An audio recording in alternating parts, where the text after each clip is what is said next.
j'aimerais vous entendre sur ce point-là. Je vais donner tout de suite la parole à Patrick Hetzel et puis après, je donnerai la parole d'abord aux orateurs des groupes. Merci beaucoup, monsieur le rapporteur général, monsieur le président, mesdames et messieurs les magistrats financiers.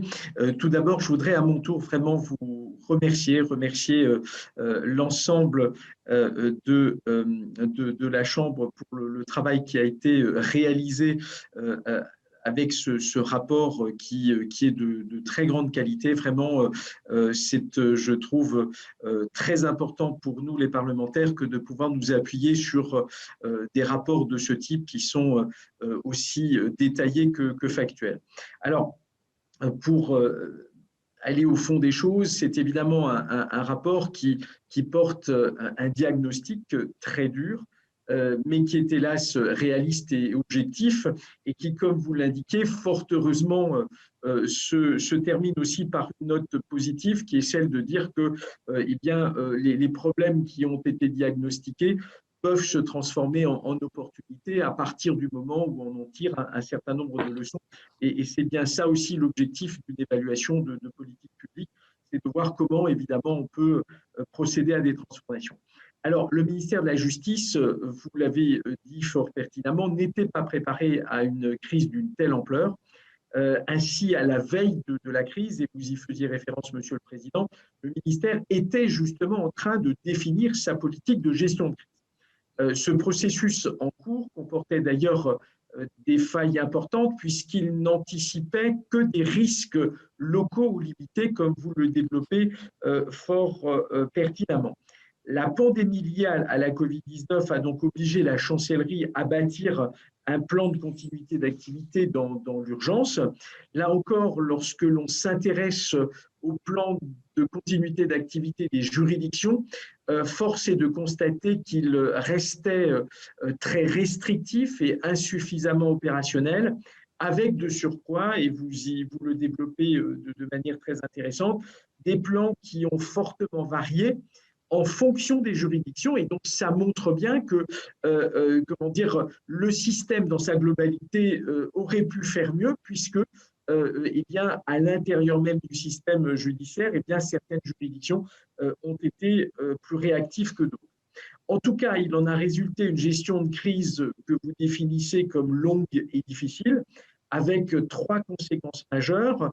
Une mise au ralenti de l'activité des juridictions, et par ailleurs aussi un pilotage difficile cette fois-ci du réseau des juridictions, et enfin une absence d'équipement de protection qui a constitué un handicap majeur dans le fonctionnement même de l'institution.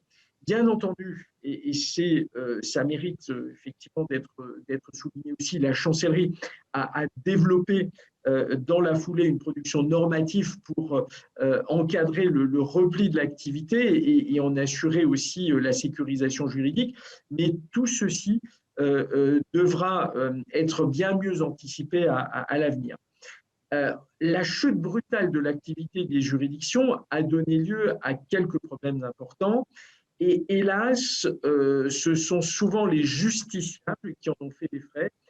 Plus que jamais, il conviendra là aussi de rappeler que la justice doit être un service public dont la continuité doit être garantie, et il est du rôle de la chancellerie en général et du secrétariat général de tout mettre en œuvre dans ce sens. Je vais simplement prendre un exemple qui est très révélateur de la problématique qui s'est posée. Lorsque les fermetures administratives d'entreprises ont eu lieu, celles qui avaient par exemple des assurances perte d'exploitation, et nous l'avons évoqué pas plus tard qu'hier en commission des finances lors de l'audition du vice-président de l'ACPR, l'autorité de contrôle des assurances, lorsque ces contrats d'assurance perte d'exploitation avaient des clauses qui comportaient une rédaction discutable, eh bien, les assurés devaient faire appel au juge pour obtenir gain de cause par rapport aux compagnies d'assurance.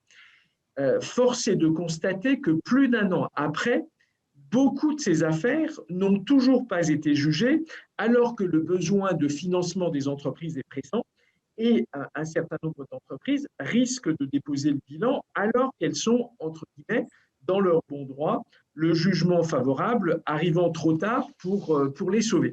Et là, on voit bien que, eh bien, il sera nécessaire que cette institution judiciaire, eh bien, elle prenne en compte également l'incidence de la non-décision judiciaire sur l'activité d'acteurs, par exemple, économiques, et ça n'est qu'un seul exemple. Alors, l'accès à la justice et la qualité de la réponse judiciaire ont trop fortement diminué durant cette période. La question centrale est donc de savoir comment, effectivement, améliorer tout cela à l'avenir, et c'est l'objet de votre troisième chapitre du rapport. Et d'ailleurs, ce troisième chapitre apporte beaucoup de réponses et de recommandations très pertinentes, dont je formule le vœu que la chancellerie les mettra en œuvre.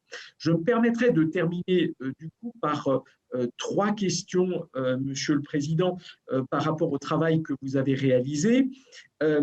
Quels sont les conseils que vous formuleriez à la chancellerie pour qu'elle professionnalise son pilotage de crise?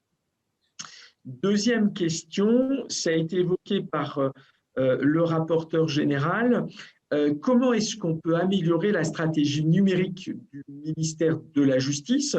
Un certain nombre de choses ont été faites, mais on voit bien qu'on a l'impression qu'on est à nouveau arrivé à un palier et qu'il faudrait passer, pour le dire ainsi, à la vitesse supérieure, et que depuis maintenant quelques mois, on a l'impression que tout cela stagne à nouveau, et votre rapport y fait également allusion. Puis, troisième question, quelle nouvelle méthode d'organisation préconisez-vous pour une plus grande efficacité du service public de justice?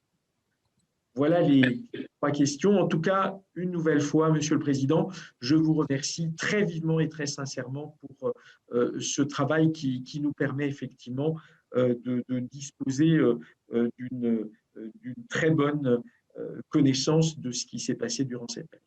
Merci beaucoup.